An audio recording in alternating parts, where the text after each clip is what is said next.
A little more than a month ago, 22 Indian vessels were stuck near the Strait of Hormuz. Six of them carried liquefied petroleum gas, four were crude oil tankers, and one had natural gas. When you take all of them together, it's actually a very accurate picture of India's import priorities, especially as the world as a whole is grappling with a sweeping fuel shortage. For example, South Korea and Japan are increasing their reliance on coal. Thailand and Vietnam are pushing for remote work, and Pakistan has hiked up its petrol prices by over 40%. Meanwhile, India has turned to Russia for crude oil and it has ring fenced CNG or compressed natural gas supplies for priority sectors like household and transport. What also happened was that this came as a kind of critical support for Indian car makers. You see, in less than a year, stricter CAFE 3 or corporate average fuel efficiency emission norms are expected to force automobile manufacturers to cut their carbon dioxide output by a lot. The current average target for CO2 emissions right now is a little more than 100 grams per kilometer.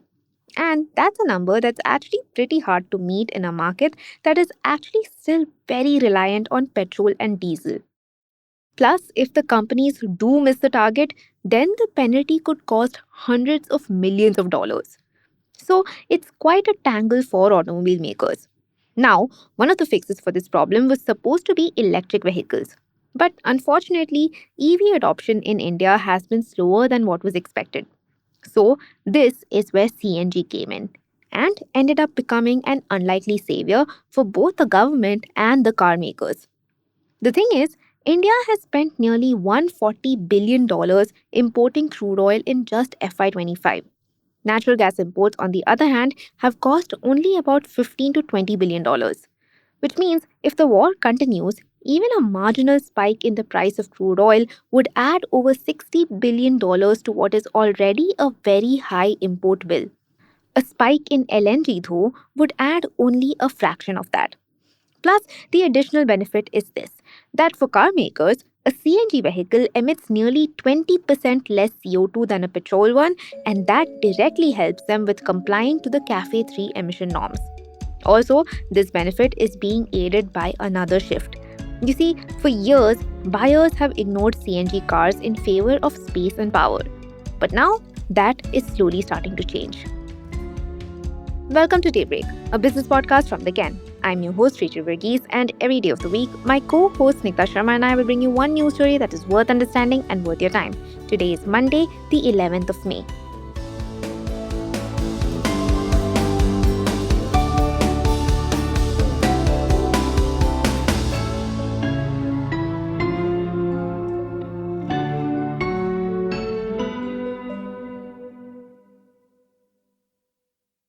Anish Shah, the CEO of Mahindra Group, wrote to the government this March. He called the new emission targets unrealistic, especially given how slowly EVs have taken off in this country. The original CAFE 3 draft, which was released in June 2024, proposed a hard cap to emissions that were closer to 90 grams per kilometer. These norms were set to be implemented by April 2027. Now, let me quickly explain how CAFE norms actually work. First, the government looks at everything a company sells in a year, like the small hatchbacks, the mid-sized sedans, the petrol SUVs, and then it calculates a single average CO2 figure across this lineup of models. This calculated average is then what has to stay below a government set limit, which, like I said, for CAFE 3 is 90 grams per kilometer. My colleague, the Ken reporter Suprita Nupam, also learned that SIAM, the industry body, is still actively in negotiations with the government. You see, since CAFE 1 was introduced in 2017, the system has been tightening in phases. CAFE 1 set a relatively gentle starting target of 130 grams. CAFE 2, which followed 5 years later, made it stricter. And it did push real change. For example, Maruti dropped diesel entirely in 2020, and Honda did the same about 3 years later. But CAFE 3 is at a whole other level. You see, most car makers sell petrol SUVs averaging around 115 grams per kilometer. Data from Jito Dynamics, an auto insights platform, shows Maruti, Hyundai, Mahindra, and Toyota all fall short of the proposed limits with their current mix of models. which means they are more likely to be in a position where they'll have to pay very hefty fines for not meeting the norms. And that's forcing most original equipment manufacturers or OEMs to rethink their portfolios. Part of this is because the EVs are not ready to bridge that gap. Suprit spoke to an auto consultant who has worked with Suzuki and MG Motors.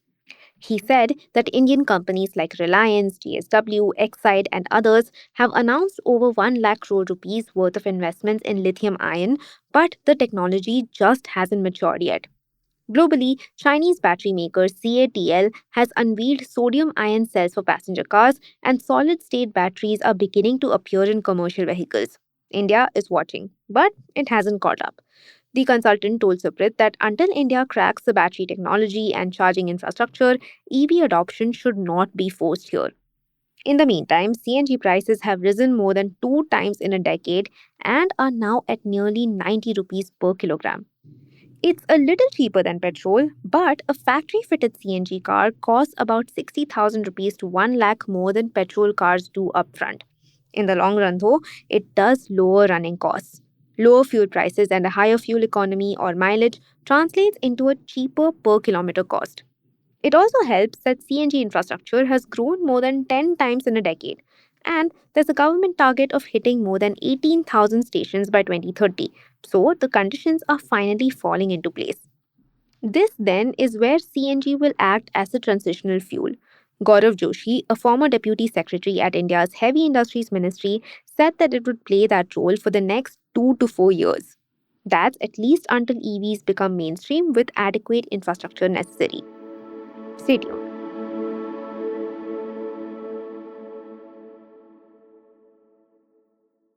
For years, CNG cars were a tough sell, mostly because they came with fewer features like poor boot space, lower power, and long queues at stations. The public perception was simple: it was impractical. Even the government had actually considered skipping CNG altogether. The plan was to jump straight from petrol to EVs. In fact, CNG retrofitting in older cabs was kept alive only to avoid legal complications. What changed the equation was Tata Motors when it launched a CNG variant of the Tiago hatchback in 2022. A year later, it added a twin cylinder engine, which resulted in better boot space and more power. Then it brought that same logic to the Nexon, which is its best selling SUV, by adding turbo engines. The CNG Nexon now makes up about 30% of the model's overall sales. Other companies soon started following suit.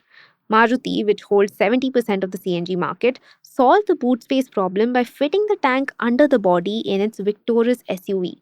It sold more than 500,000 CNG units in the 9 months to December 2025.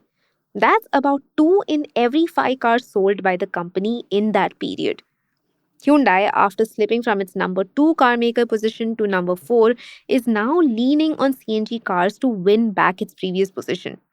Currently, these CNG mix cars make up more than 10% of the company's overall sales, and it's targeting to hit 20% by 2030. So far, Mahindra remains the only outlier.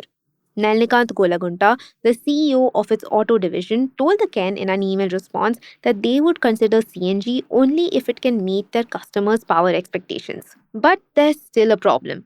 Despite having existed for over 2 decades, the CNG infrastructure here still has gaps.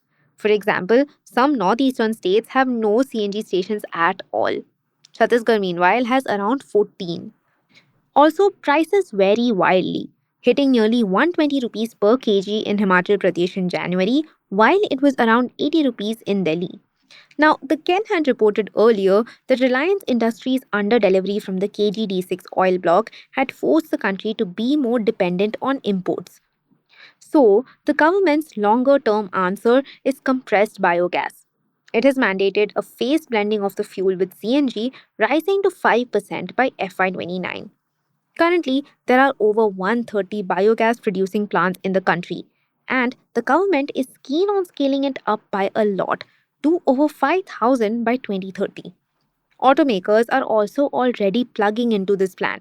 For instance, Suzuki has tied up with Banas Dairy, which is one of the largest milk producer cooperatives, and the National Dairy Development Board in 2023.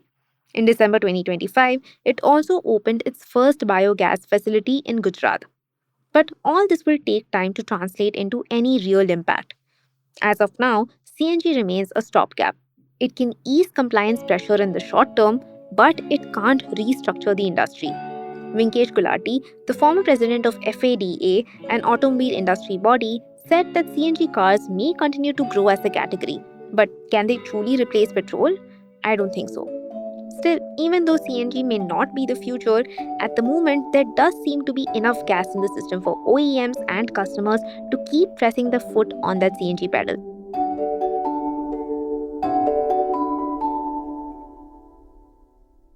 Daybreak is produced from the newsroom of the Ken, India's first subscriber focused business news platform.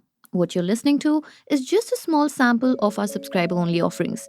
A full subscription offers daily long form feature stories, newsletters, and a whole bunch of premium podcasts. To subscribe, head to theken.com and click on the red subscribe button on the top of the Ken website. Today's episode was hosted and produced by my colleague Rachel Varghese and edited by Rajiv Sien.